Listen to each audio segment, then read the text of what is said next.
कालच जे आहे ते गावावरून आलो होतो आणि निम्मी कामं जी होती ती पेंडिंग पडली होती. म्हटलं की चला ती कामं आज करून घेऊयात. त्याआधी सकाळी लवकर उठले, नाश्ता बनवला आणि त्यानंतर लगेचच लागले स्वयंपाकाला. स्वयंपाक झाला त्यानंतर जे आहे ते आशूला चारलं आणि मग लागले कामाला. काल येता येता भाजीपाला पण घेऊन आलो होतो, पण काल काही निवडायचं झालं नाही.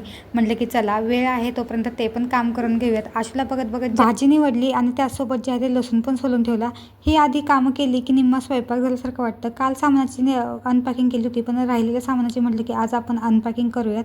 गावाकडून पीठ येताना दळून आणलं होतं, हे गव्हाचं पीठ होतं. म्हटलं की चला ते पण जे आहे ते डब्यात भरून ठेवूयात आणि राहिलेलं पीठ आहे ते तसंच ठेवूयात. अशी छोटी मोठी कामे करेपर्यंत संध्याकाळ होते आणि पुन्हा लागले रात्रीच्या स्वयंपाकाला. आज रात्रीच्या जेवणामध्ये बनणार होती गवड्याची डाळीची आमटी. याचा व्हिडिओ जो आहे तो ऑलरेडी आपल्या चॅनलवर आहे, नक्की जाऊन चेक करा. त्यानंतर उरलेली कामं जी आहे ते रात्री करावं म्हटलं.